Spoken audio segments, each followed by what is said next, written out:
saga of the Roaring West.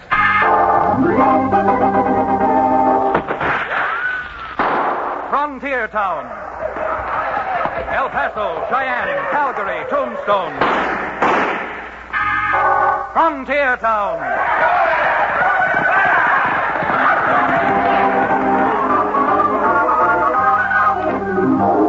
Here is the adventurous story of the early West, the tamed and the untamed. From the Pecos to Powder River, Dodge City to Poker Flat. These are the towns they fought to live in and lived to fight for. Teeming crucibles of pioneer freedom. Frontier Town!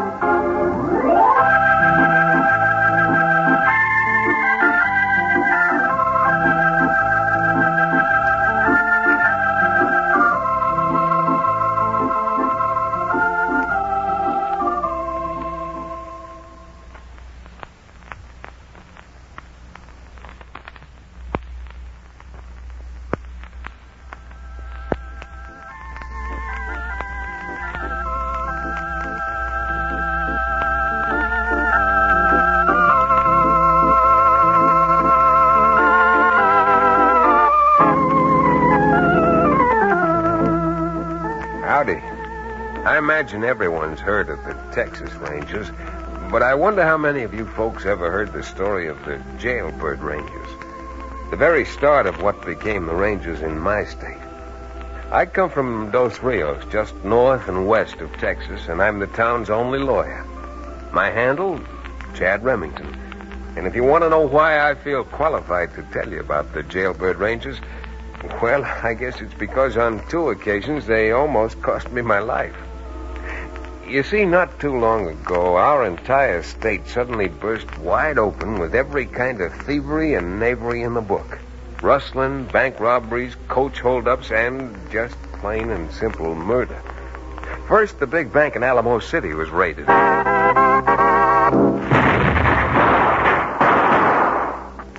Then, only 2 days later, way up in the Rockies, a Wells Fargo wagon was stopped and robbed.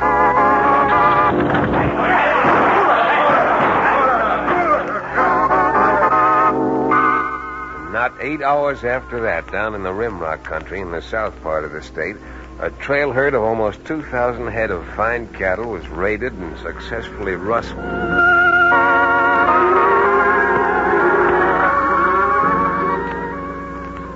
And so it went for the next 5-6 weeks. A crime in one county, and then as the sheriff and his deputies went into action, the gang struck again, maybe 400 miles and 5 counties away. Well, mighty discouraging business. And in our own county, almost every able-bodied man was deputized for the search. Even me, our local judge, and the owner of the livery stable, Cherokee O'Bannon. Well, after a particularly hot and dusty wild goose chase, we returned to town with our tail feathers dragging, and the judge, Cherokee, and I went back to my office. If you ask me, and I know nobody did, I think the young man's got bats in his belfry, don't you, Judge? Never mind what you think, Cherokee. Right now, I'm only interested in finding out if the judge thinks enough of my suggestion to go up to the state capitol with us and introduce me to the governor. Well, I'll be glad to introduce you to the governor, Chad, but I don't think it's going to do you any good. Well, I'm willing to take that chance. With every sheriff's authority ending at the borders of his own county, we've got to have state rangers if we hope to break up this crime wave. Chad, my boy, I wish you wouldn't refer to them as rangers. Very name is abhorrent to me. Chased me clean across the state and out of Texas just because my Cherokee Indian rattlesnake oil failed to grow luxuriant tresses on a bald-headed sergeant. Well, as long as you just drink your rattlesnake oil and don't try to peddle it, you haven't got any worries. Now, how about it, Judge? Stagecoach for the state capitol leaves in less than an hour. It's a futile cause, Chad, but I'll do whatever I can. I'll go with you.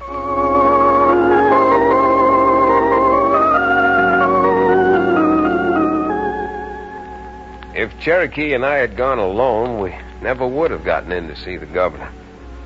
The judge being along made the difference, and the governor received us just about as he was to leave for dinner. In fact, the young lady he was escorting, a willowy and lovely brunette by the name of Dolores Donovan, was there with him. I watched the governor while I pleaded my case and realized the judge was right. It was a hopeless cause. Mr. Remington, this is a total and absolute waste of my time. With the state treasury on the verge of bankruptcy, you come here asking me to authorize further expenses? But we need a state police force, Your Excellency. If you'll pardon me putting in my 2 cents worth, with elections just 2 months away, the governor needs votes. Thank you, my dear. Gentlemen, and you particularly, Judge, do you realize how many votes I'd lose if I did authorize additional expenditures at a crucial time like this? Of course, by election, we may have nothing of value left in the entire state, let alone the treasury. Do you realize that more than $1 million has been pilfered or sacked already, and each day that goes by Governor, we were expected at dinner 10 minutes ago, and it's still a 30-minute drive before we get there. Sorry, Miss Donovan. I had no idea I was delaying you. That's quite all right, Mr. Remington. Delighted to have met you. I do hope we meet again sometime, under less hurried circumstances.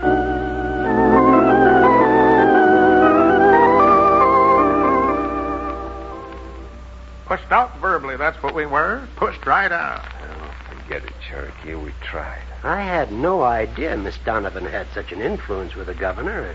She seems to have. No need to apologize, Judge. You see, his wife died 3-4 years ago. And as I get the story, Miss Donovan, who's quite wealthy in her own right, moved up here from Texas. And they met. But I didn't think for a minute that, And you see that carriage he drove her off in? The state is paying for that. No wonder the treasury's almost bankrupt. Judge, you've done all you could so far, but would you go even further? Well, I don't know, Chad. What do you mean? I mean, help me to organize my own state rangers at no expense to the state. Your own?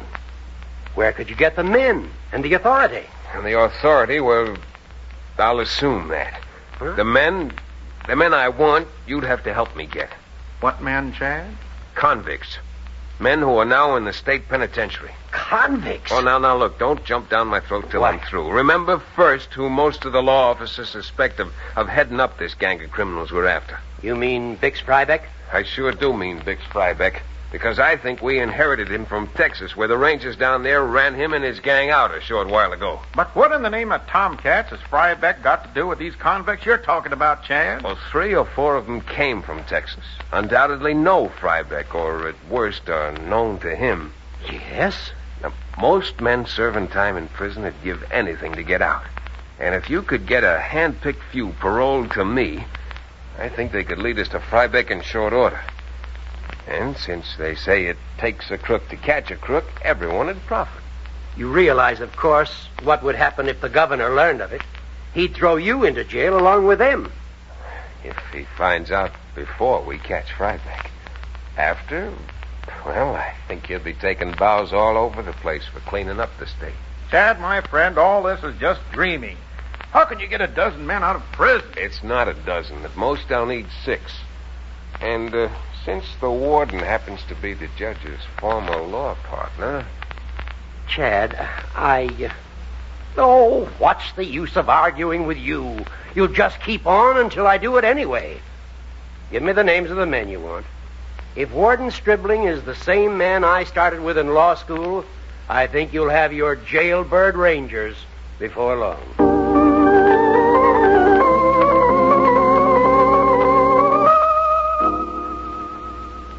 Jailbird Rangers is what the judge called them, and the name stuck. The rest of what the judge said stuck, too. For hardly 48 hours later, I heard the toughest and orneriest bunch of cutthroats the state had ever seen, seated around a campfire and learning what I had in mind. And there was John O. Johnson, Waco bank bandit, Black Mike Curtis, West Texas cattle thief, and Red Dooley, who'd shot up the panhandle much to his profit. You gentlemen would close your oral orifices and let Remington finish. Maybe we could get some sleep tonight. Boys, I could talk from now till sunup trying to explain every little detail of this to you, but the important thing is to get action. And since 3 of you, John O., Mike, and Red, all know Frybeck and can probably get in to see him without having daylight let through you, what I want to do now is have the 3 of you draw straws to see who goes up there. All right, now look, you knew what this job was before the warden let you out of prison. Anybody who doesn't like it, it isn't too late to have you sent back now. I think it'd take more than you to send any of us back. Yeah? Get up here, John. Maybe you're not used to being talked to. Maybe you're used to something more like this. Who do you think you're slapping? John O. Johnson, the Waco bank bandit. Now get this through your head. Next time I won't just slap you. I'll knock your teeth back down your throat. I got 3 straws here in my hand. The man who pulls the short one leaves here and walks up that road toward the place you tell me Frybeck's probably using as a hideout. Here, Cherokee. You pass the straws around. Pleasure's all mine, all mine. All right, who got the short one? Well, come on, hold him up. Johnson, did you hear what I said? If I go up there, Frybeck will probably kill me. You're going up there. Up in the pen, you always talk mighty tough, Jono. What's wrong, gone yellow? Sure. You two don't have to go. Well, I'm not going either. Oh, yes, you are. We'll see about that. You lily-livered polecat. He's down like a steer at a rodeo. All right, never mind the cheering section, Cherokee. Hit Johnson to his feet and started up toward Frybeck's. Remington, I know Frybeck. If he finds out what you're up to, he'll cut my tongue out. You stay here and I'll knock it out. Now get going. Get going.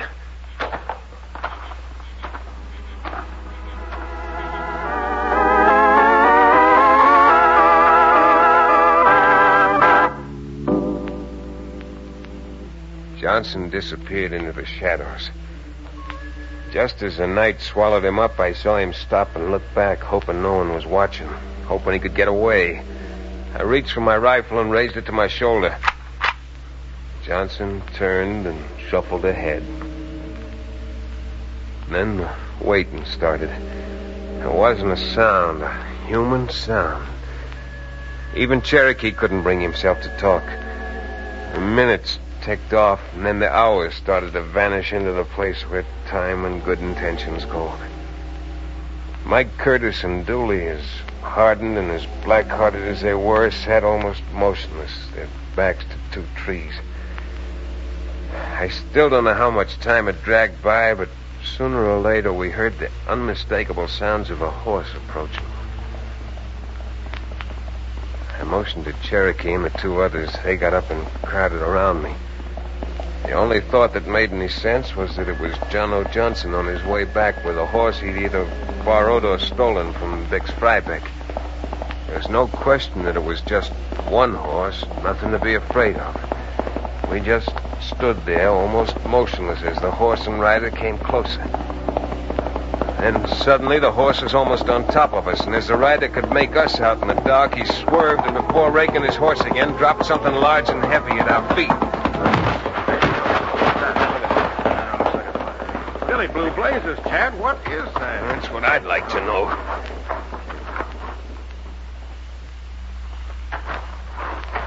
That is John O. Johnson. Or what's left of him after Frybeck got through riddling him with bullets.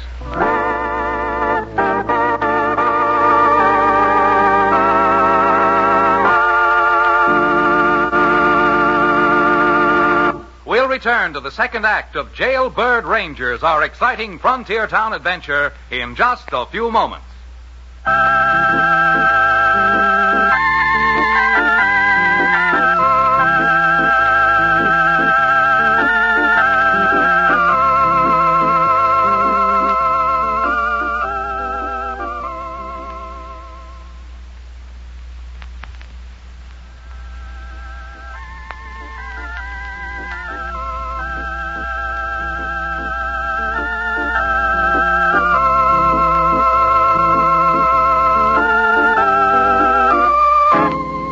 And now, Frontier Town. It wasn't too hard to figure out what had happened. Johnson had taken slugs from every gun in Frybeck's gang. But why it had happened and how it had happened, how Frybeck had even found out that we were there and where we were seemed to have no answer. And I even hate to think of it now that it's all over. I'd never been in a spot like that before, and believe me, I never will again. There was nothing left for me to do except to face it out with the two men left to me, Dooley and Curtis. I knew this idea was loco all the time, Remington. And I'm telling you right now, I'm getting out of here while I still can. Yes, you are getting out, Mike, but do you know where you're going? Huh? What do you mean? Johnson's body's got to be taken back to the warden. And so do you two. Wait a minute. You think you're taking me back to that jail? You got another thing coming. Don't be idiotic. Chad's right.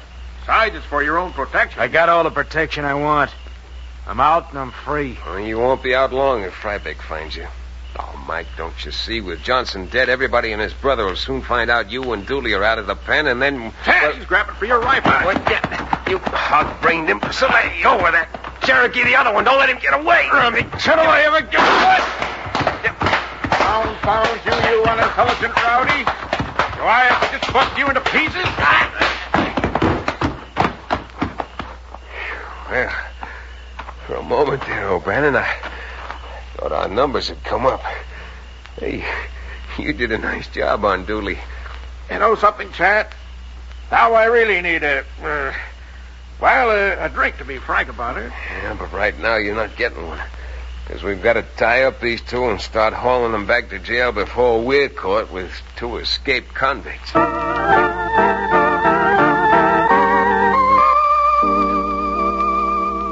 Take a little advice from a Cowtown lawyer. Never get mixed up like I did. Oh, not that the idea wasn't essentially a good one, but when you're dealing with convicts, you've paroled yourself against the strict orders of the chief executive of the state. Well, Cherokee and I bundled up Curtis and Dooley and started back for the penitentiary as fast as his 4 horses would carry us. All the while, I thought of nothing except how I could explain John O. Johnson's death outside the prison walls. The 4 of us were not over a half-day's ride from the penitentiary, and except for the problem still having no answer, everything seemed to be going smoothly. Chad, after this day is over, if you don't give me 2 bits to spend over the gleaming mahogany of the nearest tavern, I'm going to drink a pint of that snake oil myself.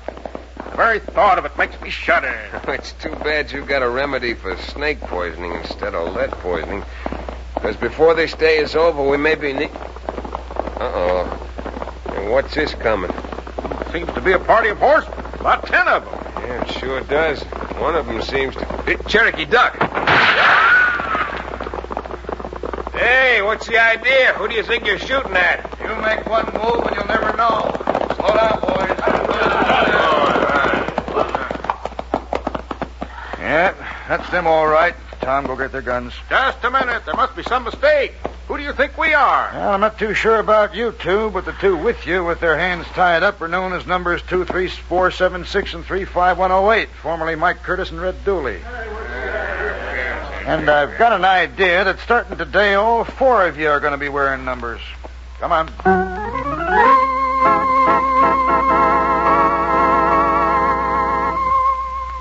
How anybody knew that Dooley and Curtis were out, except the judge and the warden, I couldn't understand at the moment.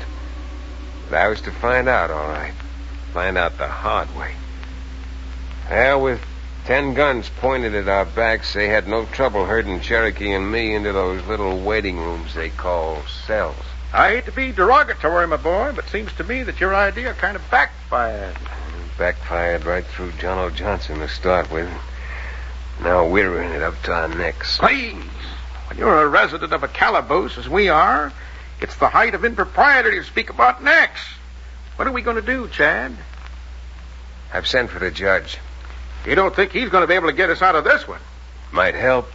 After all, he is the political leader for Dos Rios County, and he does possess a certain amount of influence with the governor. Well, now, if you'd have sent for Dolores Donovan, you'd have picked someone who really has influence with the governor. Miss Donovan made quite an impression on you, didn't she, Cherokee? Indeed she did. Too bad it couldn't have been vice versa. Yeah, she made an impression on me, too. And with the judge... Well, looks like the judge coming now. Chad Remington, have you any idea of the trouble you're in? You certainly don't have to remind us, Judge. When you're outside those bars and we're behind them. Now, isn't that the kind of answer you'd expect from Cherokee Judge? He can always manage to drag bars into the conversation. Chad, how in the name of Tophet can you act so lighthearted about a thing like this? Because I think that now I've figured out a way to catch the Frybeck gang. And all you have to do to help, Judge, is to get the governor's ear privately and arrange another audience for us with him. The governor? Chad, you know it's impossible under the existing conditions. As Miss Donovan pointed out, the governor is interested in votes to re-elect him. And if you'll point out to him that landing the Frybeck gang in jail will get him more votes than all his election promises put together, well, I don't think he'll refuse to at least listen to us. Well, maybe so, Chad. Good. Get your ear over here where I can stop yelling. I'll tell you exactly what the governor will do.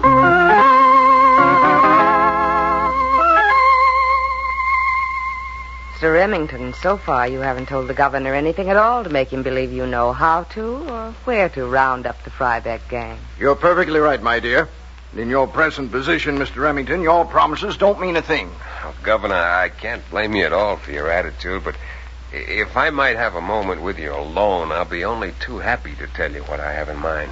My dear Miss Donovan, why not step outside the anteroom with me while the governor... Just a minute, Dolores.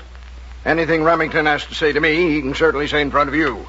If he has anything to say. I should certainly think so. Very well. And I'm forced to admit that I have no actual plan. However, I happen to know that there's a shipment of $70,000 in gold coming into the Dos Rios State Bank tonight by train. And I'm most anxious to be on hand to make sure it gets there. Remington, the only place you're going is back to jail.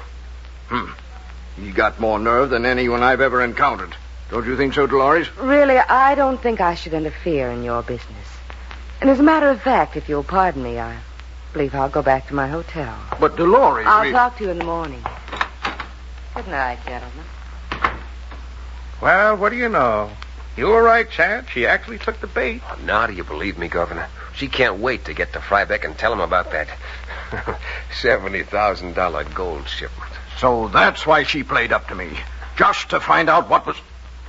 Remington, if you're going to follow her, you'd better get going. Apparently, Frybeck is hiding not too far away from here, and we must take no chance on losing her now.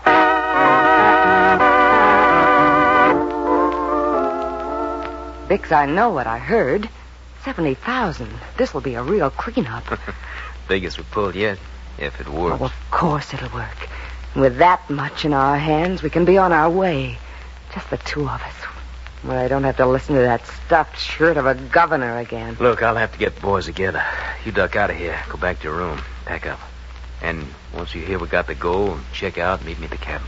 Bix, now, be careful. Don't take any chances, honey. With you waiting for me at the other end. Come here. Oh, Bix. Bix, darling. All right, baby. On your way now. Papa's got work to do that just ain't gonna wait. With all that money in our jeans, you and me are gonna do the world of brown. See you. Huh? You sure will see her, Frybeck, in jail. Cherokee, come on. Remington, of all the low, slimy snakes I've ever... Oh, no, you don't. Cherokee, keep the girl covered. I'm gonna blow you up. Still there, you little vixen? You... Frybeck, your number is up right now. You filthy sidewinder. You hurt him. You broke his jaw. Sure hope he did, but I'm afraid Mr. Frybeck is just out listening to the birdie. Dolores, old girl, I'm sorry we spoiled you.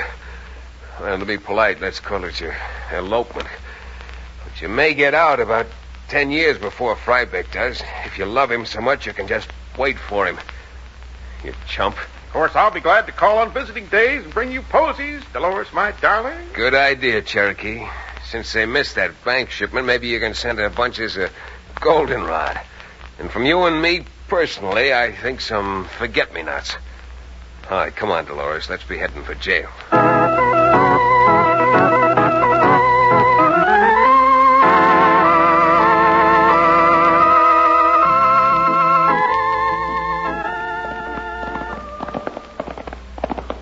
Tad.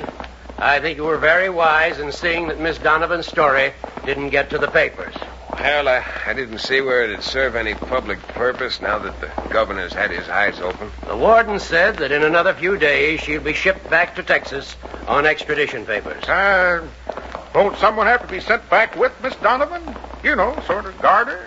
Well, yes, of course. Well, then, Judge, I'd like to volunteer for the job.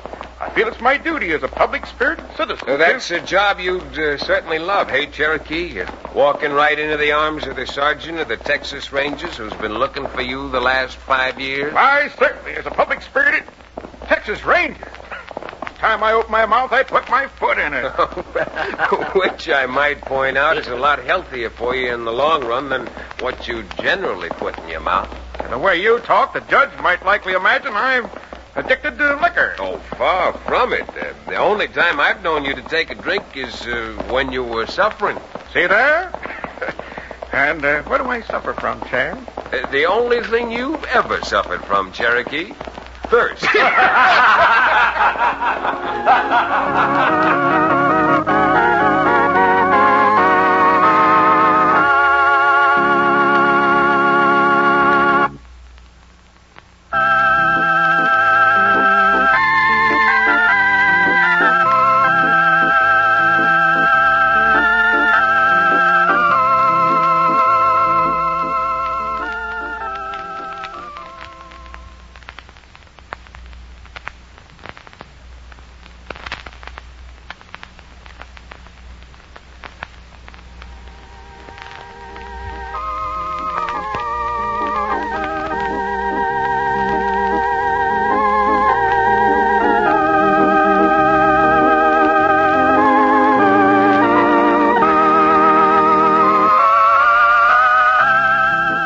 Frontier Town, starring Tex Chandler and featuring Wade Crosby, is a Bruce Ells production.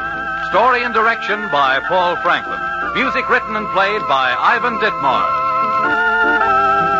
Be sure to be with us again same time next week for another fine action-adventure story with your favorite young Western star, Tex Chandler. And now this is Bill Foreman telling you that Frontier Town came to you from Hollywood.